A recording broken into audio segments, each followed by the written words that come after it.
Hello and welcome back to Mirror Interpretation Todorova. Welcome back to my YouTube channel. My name is Ivana. I'm an interpreter and a polyglot, and I'm creating these videos. I will create, I believe, 2 videos. So hereby I have printed all of your comments and questions. And I'm gonna read your comments, guys, because I do read your comments and I do appreciate when you put this effort. So I'm gonna read the comments here, and then in this video I'm gonna read about 2 pages of comments, and then I'm gonna read some of your questions. Okay, so we're gonna have this fun setting. I will call this social questions and answers.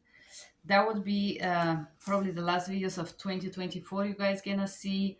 And we're gonna have this setting of reading the comments. I'm gonna read the ones that are also not very much fun, but it doesn't matter. It's for you guys. That's your videos. I'm gonna read a comment from nothing-sn9nc. He replied to Erika Yapes 7067. So I actually ranked pretty high and I got on the list and I got an interview for full-time position, but it went to somebody else. I get the sense that for those they are looking for experience and location, not so much acting, acing the exam. As for suggestions, the written exam to me was honestly trivial. If you are fully fluent in English and Spanish, you can read the university level of both languages and you do it for fun. It will not waste time studying for the written session that tests your proficiency. A full command of both languages is the bare minimum. This should be a stumbling block. The only thing to worry about in the written test are court procedures and terminology. If you have a legal background, it should also not stress you out too much. You understand we're talking about the legal interpreting exam. You can study for this using the reasons of the court website, maybe find flashcards for court terminology and procedures. The oral exam is basically a drill for actual court interpreting.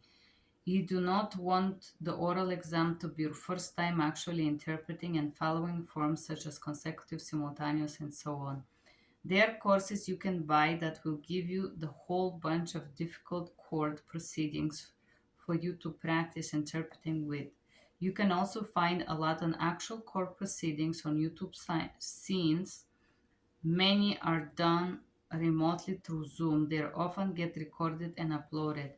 When practicing, you should not aim to be perfect. You should record yourself and review and be extremely honest with yourself about your faults. There are many skills involved in interpreting that are not all related to language skills, such as taking notes, recall, etc., focus, and those, but always with the understanding that the goal is to interpret accurately and thoroughly. No one will care if your notes are a mess, if the message went through. The most important thing is to have the correct attitude when practicing. Your focus should not be to impress yourself or to lie to yourself about your level, but to constantly be learning and improving. Again, this requires to be very blunt with yourself, which is hard. If you mess something up, do not lose motivation or beat yourself up. Recurrent mistakes are valuable insight into how to make your studying more efficient. On what on that same note, do not waste time studying things you already do recall well. Very interesting comment from Nothing SN. Very interesting insights, very valuable. That's why I'm reading the whole thing, Mr. Nothing SN. So, I honestly don't think that the written English test it's related to all legal terminology. This is the truth. I have done the test and I know it on memory. When they talk about legal procedure, for example, they ask you questions that has nothing to do with interpreting, which are very ridiculous. For example, I'm going to give you example of the question that I had during this test is, what are the procedures to arrest someone? What do you have to do in order to arrest someone? So I want you to answer me, how is this related to you, interpreter, to know what are the legal procedures to arrest a person? It has nothing to do with your job. I don't see why I have to know what is the first steps to arrest someone if I'm an interpreter. I'm not a policeman. So also there is a lot of terminology there, including about kitchen and cooking. I have created actually uh, videos about this terminology in this channel, MBCMI. Some of those terminology has nothing to do with court. We have to be honest here. The truth is that this test is messed up, is not focused on court interpreting. It's just a bunch of things that are thrown into this test, some of which has nothing to do with legal interpreting. That's my opinion. You do not have to agree. However, Nothing did amazing suggestions how to study. Um, And then Erica responded, so I actually ranked pretty high and I got on the list and got interview for the full-time position, but it went to somebody else. I get the sense of those are looking for experience, not exam. Well, no, they're looking to take advantage of someone who is willing to sell their services for less money. And as I understand, these guys are talking about Spanish language, so if you agree to sell yourself short, they would probably allow you to get the position. If you have no standards about the payment, don't worry about it. You probably can get any of those positions, in my opinion. Uh, as far as the suggestions, the written exam to me was honestly trivial. If you're truly fluent in Spanish, um, more or less, the only thing worry about is the written part, and then the same thing about the oral. You could see some portions of this online. Well, once again, here as a suggestions, um, I think the most difficult part is to correct yourself in legal because some of those people act very entitled. This is my personal experience with legal interpreting. They're extremely, how to say, arrogant in a way. And so you as an interpreter are looked from top down, and it's very difficult in some of those settings, which has nothing to do with your language skills or focus, but simply because you're treated like a level below or 10 levels below. And so following protocols also in legal setting is very challenging. However, lately I've been interpreting for City of Toronto for the court, and they have been pretty educated with that. So I think it depends on the person. If you have educated and aware individual, they all have education, but when I see educated, I mean person who respect the boundaries of their role and they don't act like they're your boss and they have to order you something out of the moon and you have to drop your practices and protocols to contend them, because there are people like that in court. So when I talk about education, I mean people who respect boundaries, not only personal boundaries but professional boundaries. I am the judge and I'm here to judge. I'm not here to train the interpreter to interpret. That type of boundaries, I mean. So, legal could be challenging because of those boundaries. I have Jesus Raide La Ray del Sanchez Rodriguez. Jesus Ray del Sanchez Rodriguez 8279 wrote me a comment. He wrote a comment under the video for my experience with Siracom. He said, myth interpretations. That's the average experience most Spanish interpreter had working for Siracom. Spanish is the second most spoken language in the United States and also in the world, I agree with you. And for this reason, unfortunately, there are high demand for the interpretation and we receive back to back non-stop calls during our shifts. Yes, this is true, which burns you out. The connection is so terrible that very often you can barely hear what the other person is saying, so you have to strain to listen, and it's no wonder you end up with your head running or buzzing headache in the end of your 8-hour shift. Maybe you had better experience because there were less demand for interpretation in Bulgarian. Uh, I I will add here, sir, that I interpret Bulgarian, Italian, Russian, Macedonian, and Ukrainian for them. So it was busy. It was very busy. And I understand exactly what you're saying. Although I was contracted with them as a contractor, um, it was bad. And it was bad because the customer service on Seracom was very aggressive. Maybe you had better experience because there was less demand. No, the demand is very high.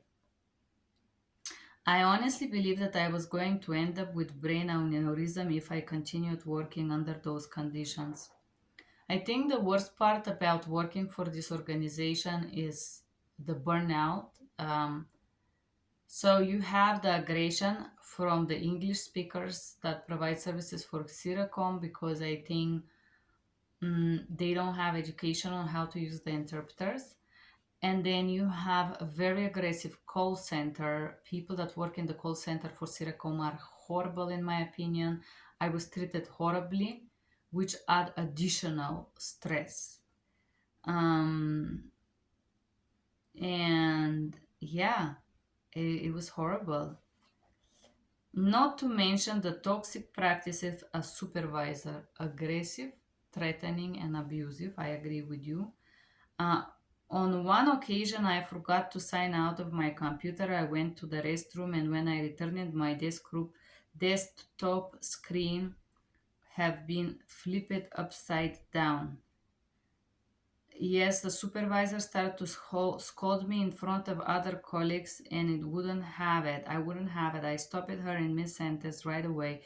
Hold on a second. If you wish to point out something to me, we'll have to do it in private because I'm adult, not kindergarten kid.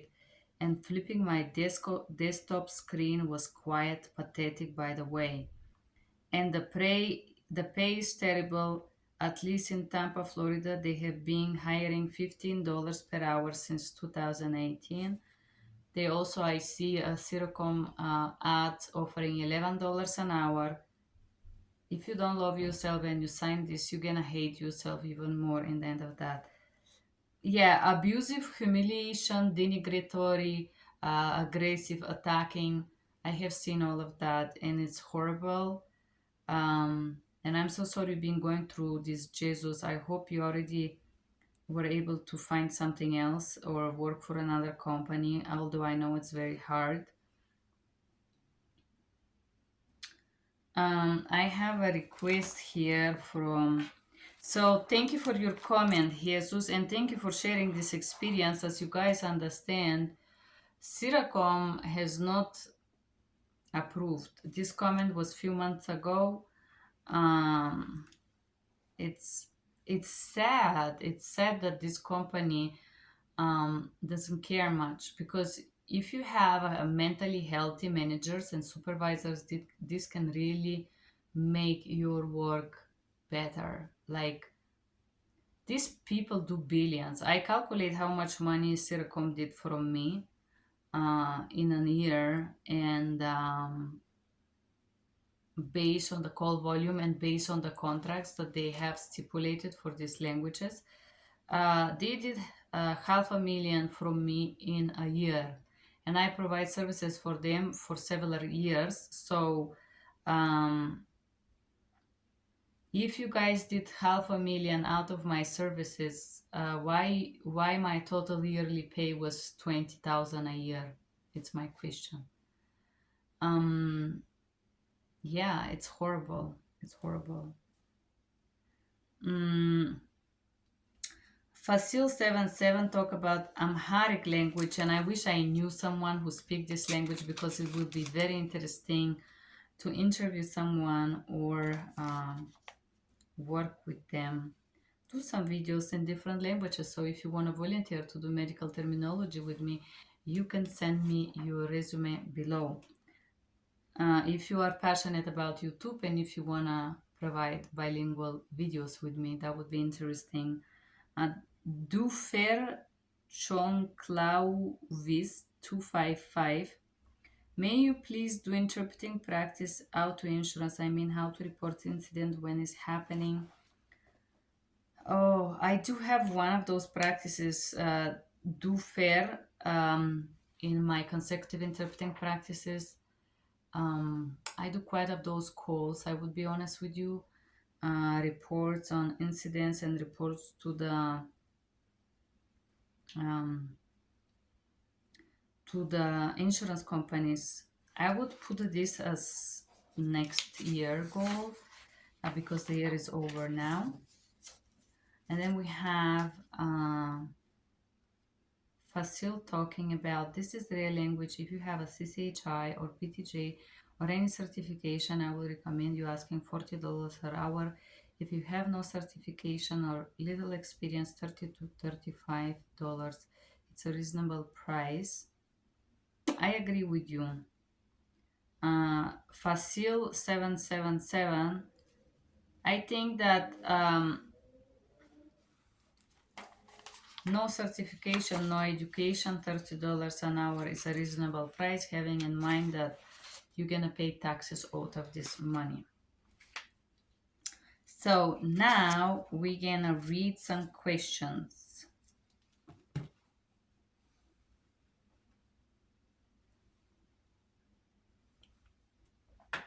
Okay, question from Hayat Wahob. Hayat, thank you for being here. This language, this names sound Arabic. You probably speak Arabic and you can do great money with Arabic, by the way, Arabic English. So he said, I agree. I become an interpreter for special education and I realize I don't know proper Spanish. It has been so difficult for me to interpret in meetings. Does anyone have any tips? As a matter of the fact, I do have some tips because I do interpret in special education, school calls, which are one of the most challenging, believe it or not. I will tell you why. So, special education have their own terminology. It has nothing to do with you, Hayat, not knowing Spanish. But there is a lot of materials that I have read about children with special education, specifically autism spectrum and Johnson's disease or some. You have to read a little bit about autism, I advise you, and how those specters are measured. So, read about autism, growth and development, and developmental delay. So, you can read a lot, and those they are different, and there's so many things about this. I will call this area of knowledge because um, the terminology and the ways those kids are tested include different specialists, social worker, teachers, and psychologists, plus the parents' consent. So, in order to interpret special education calls, you need to know medical terminology, you need to know administrative terminology, you need to know teaching and school terminology, then you need to know social worker, um, and and then you need to know specific terminology related to psychological evaluation of learning. So first of all, I think number one step, once you get on a call for a school evaluation or meeting, you are going to have at least 5 people on this call, plus 2 parents, and sometimes the children are present, especially if the children are young and they have not much understanding of the material. Sometimes the children will be there too. Um, and some of those children speak English, the parents does not speak the English, and you have the children that speak the English, and then you have 4 to 5 adults professionals: psychologist, teacher, evaluation teacher, school therapist, and then social workers. Okay, so to do these calls, the first portion is after you introduce, you have to organize the call by instructing one person at the time to speak in both languages. Okay, you have to instruct them to speak one person at a time and then wait for the interpreter to interpret. Sometimes these professionalists will have interactions between each other. For example, the English teacher, delay in literature, delay in mathematics. So normally in the educational delay system, they would have, for special education, they will have the literature and the math teacher, which are the most difficult topics usually for children, um, and science, I notice. So you're gonna have these three teachers um, that will discuss how the person is doing, how they are learning, their learning patterns, organization, not organization, language abilities, and whatnot. Uh, why I'm talking about autism spectrum? Because special education children aren't always autistic. So you have to be able to understand that having autistic or developmental delay aren't the same thing. Some children have delay in certain materials because they switch countries or they had experienced some severe stress and trauma. That's why you have psychologists there as well. So, developmental delay could be due to different reasons. Health, some children may have physical problems, as example, cancer or autistic problems, or some other specter of delay, developmental delay, and this could create these meetings where they evaluate how children evaluate. Another thing that I how the children are studying, or if they have a special need of education, how is this education provided. I do special education for children that cannot speak. So you can imagine a child who is learning how to use iPad to communicate because they cannot speak. Very challenging. This is another thing that I will advise you to read. And then I would also advise you to read a little bit what type of psychological evaluations are done to this type of people with special education need, which will help you, trust me, to get ready for this interpreting setting, which is extremely complicated. I promise you, it's probably one of the most complicated setting, not only because you have switching from topic to topics, but because you have a different specialists using their terminology. You will have a social workers that create a special programs, the name of the programs, the requirements of those programs. Then you're going to have psychologists that will talk about how therapy could help a person that have a developmental delay because of some traumatic experiences and whatnot. So that's quite a lot that I pour for you here, but yes, I would agree with you. This is probably one of the most challenging setting to interpret in. Hayat Wahab. I know this comment was long ago, 2 years ago. Forgive me, I have not um, answered.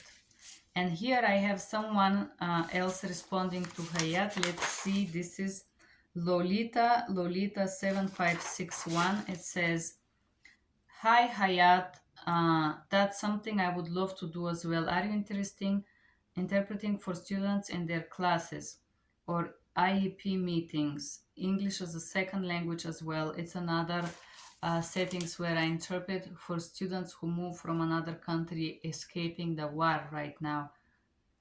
I have find it helpful to watch YouTube videos Spanish related to specific education and autism that have some terms in Spanish, and I also use Google Translator. There is a booklet titled The IEP and You, also comes in Spanish, El IEP y Usted. It has a lot of information and terms you can cross-reference if you need to translate in IEP meeting. Check with the school you work at and see if they have something similar. I am too native Spanish speaker and I thought I spoke it well until taking Spanish English court interpreting course. Good luck. So I think court interpreting is more easy than special education interpreter. This is my personal opinion because the terminology is simply legal or basic. It doesn't switch. As here in special education, guys, we have different specialists switching, as I mentioned in the previous comment. So very valuable. Thank you so much, Lolita, for this comment, and for all of you, Lolita 7561. For all of you that work in this setting, I will indeed agree that's probably one of the most challenging settings out there. Mr. MR Hike 93 respond to my videos. Well, the tips are useful, but the speakers make mistakes in English. Well, thank you so much for your comment, MR Hayak. I appreciate that you make this effort. However, I will be even more grateful if you specifically name the errors and then you put it how should be done correctly, so you can give me something back instead of just criticizing me. That sounds a little bit like putting me down for no reason. You could specifically mention which kind of mistakes I'm doing and then educate me how should be done correctly. I would appreciate if you do that. He comment under a video, note taking and memory techniques for interpreters. And then we have another person, Rosiana Iglesias Traductoral 5827, once again saying, even English speakers make mistakes in English. I am completely sure you make a lot of them. Thank you, Rosiana Ingles. The matter of the fact is usually people who try to put you down with certain comments like that probably are below you. I just want to mention for all of you guys that have been put down, remember that if somebody makes the effort to put you down, it's because they could see your excellence. So every person on earth make mistakes. Native speakers, not native speakers, I make mistakes. You that watch me also do make mistakes. So it's okay to make mistakes. There is nothing bad about this. There is nothing wrong about this. And for Mr. Hayak 93, who like to remind me that I have mistakes in English or I make mistakes in English language, I would appreciate you if you write proper suggestions how should be done correctly, not only for me but also for other people who are gonna read your comments and probably learn from you.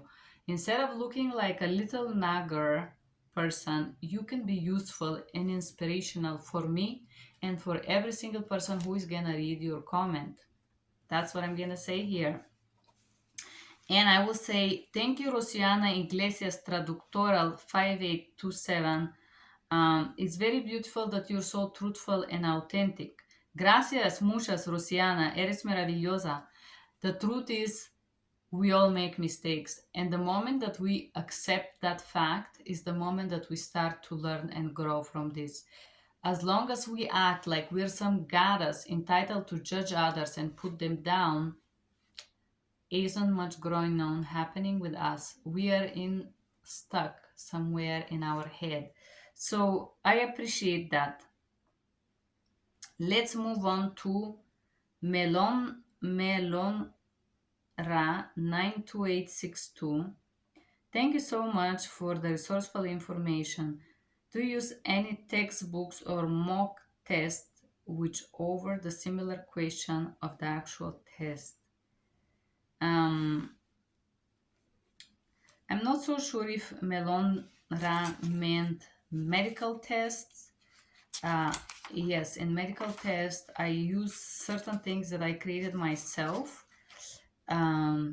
which you can see if you purchase the bilingual medical terminology trainings on my platform Thinkific. if you talk about legal tests, there is a problem with the mock questions because they are not actually what you have on the test. So, and also legal test on court, I have attempted 1 to 3 times in total. One time in California, somebody sponsored me. I don't know who was that, but thank you so much. I failed it with one wrong question. And I have done it one time in the court where I fail. I don't remember. I know I remember I failed it again. And then the third time I attempted in the library. And once again, I failed it with one question. Yes. And the matter of the fact is that there is these mock things, but they are not very realistic about the legal exam. So if that was the question related to legal. Next question. Hali kweh medan sari. Hali kweh medan sari. 1685. Forgive me, I did not pronounce correctly. He asked, why didn't you include Arabic language in the most spoken languages? And you are correct, Mr. Khali Medan Sari 1685. Arabic is also one of the most spoken languages on this earth. I was talking about 5 most spoken languages, so I said English, Spanish, French, Russian, of course, French. I use French. I will tell you why, Mr. Let me pick one. Medansari. I will call you Medansari. Mr. Medansari, I use French because French is a language who you guys that speak Arabic probably know because you have been French colonies. And the second reason why I include French is because French is the language on which was signed the human rights. Of course, Arabic is one of the most spoken languages, and Chinese, adding to that, Chinese as well. I do not mean to offend anyone, but yes, guys, Arabic is also one of the top most spoken languages on this earth. Inspirational Mod 4355 said, which company you can recommend to work as interpreter? Thinking clearly, I think I used to enjoy a lot working for United Language Group. They was paying me okay. I provided services for this company during COVID. I'm not so sure if it's called ULG, but I think it's called United Language Group. Yes, United Language Group.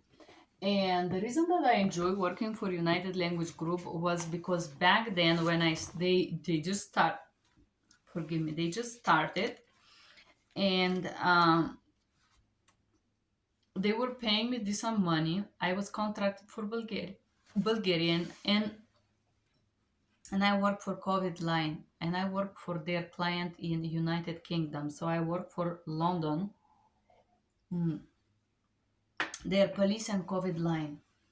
And I will tell you, European people are very educated. I enjoy and love working for this line because they would recognize me by my voice. And after some years, I feel like I had an amazing connection with this customer. These customer services centers that they would call me from, the police, the emergency lines, the COVID lines. Yeah.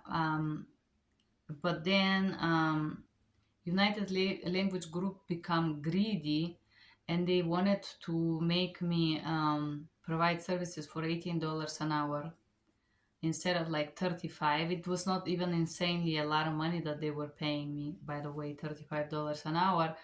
And they were paying me per minute. So break it down per minute. They wanted to pay me $18, and they wanted to switch to a partial contract for 3 months where they're gonna just pay me $18 an hour. And I said, no, thank you.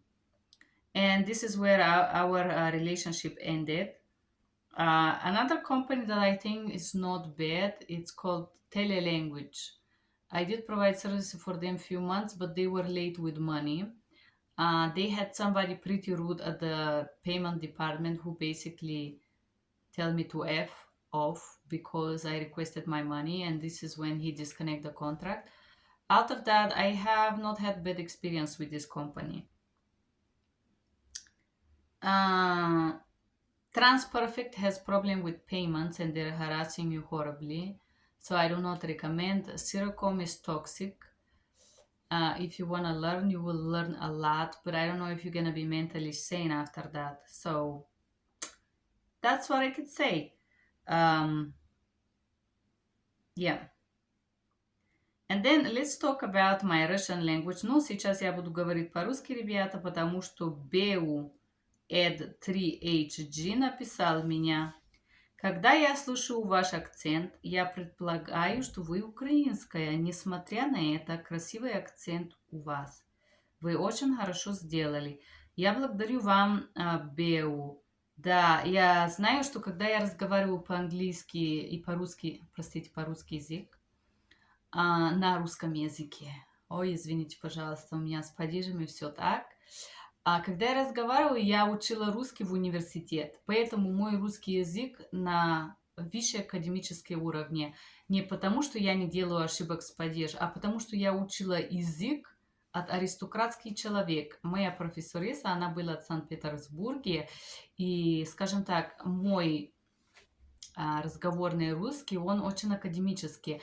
Несмотря на то, что все равно спустя 10 лет, разговаривая на русский язык, я все равно делаю ошибки с падежами. Ну, не переживаем, все в порядке. Русские ребята меня понимают, иногда поправляет, специфично Санкт-Петербургский, ужас какой-то, у вас какой, вы какая такая. Да, меня очень много унижали и грубили, потому что у меня проблемы с падежами. Ну, я не переживаю, это нормально. Относно український, да, я чуть-чуть зараз, я розмовляю по-українськи язик. Я зараз могу разговаривать по-украински, но потому что мой русский очень, скажем так, по книжку, like on the book, поэтому я разговариваю очень четко. Когда я работаю украинский, ребята меня понимают. Зараз размовляет, разбирает меня, но я не могу хорошо разговаривать по-украински. Да, я чуть-чуть учила украинский, я работаю сейчас с украинцами очень много, которые вы, ребята, приходите здесь по программе U4U, потому что в этот момент есть программа между Украиной и Америкой, которая называется United for Ukraine, который приглашает людей временно жить здесь в Америке в продолжение 2 года. Они им предоставляют временный social security ассистенция, финансовая помощь, льготы на еда и так далее. Я работаю за государственной организацией, которая называется WIC, где мы делаем все эти интервью и помогаем все эти людей со финансовой поддержкой в продолжение эти 2 года до того момента, в который эти люди нашли себе работу и начинали зарабатывать денег. Я отвечу на вопрос. Ну, ничто, откуда вы изначально? Я изначально или оригинально? Я родился в Болгарии, потом учила. Мне мой биологический отец, он русский. Но по очень сложным обстоятельствам в моей жизни я с этим человеком не встречался так много, скажем так, несколько раз в мою жизни. Он приходил, играл со мной и так далее. Но было коммунистическое время в Болгарии, и если ребенок родился в семье, а другой отец, это было очень сложно административно организовать какие-то либо встречи. Поэтому я жила с отчим, который был не мой биологический отец, который был из Болгарии. И я первые 18 лет выросла в Болгарии. А баба, да, у меня бабушка была с македонскими корнями, поэтому я чуть-чуть разговариваю по-македонски. Ну, не чуть-чуть, я разговариваю по-македонски. Македонский язык тоже считается как сленг и булгарский язык. Потом, когда я была в университете в Италии, я учила русский язык. И поэтому я сейчас разговариваю с вами первый раз русский язык и рассказываю тебе, Беу, мою историю, этот язык. Скажем так, что самое тяжело для меня факт, что я не разговариваю на русский язык, потому что я никогда не разговариваю для себя. Следующий год, в 2025 году, я буду делать видео на русский язык, только на русский язык, где я буду или читать, или философствовать, или там обсуждать какие-то тематики, благодарение которой видео я буду практиковать и становится лучше и лучше.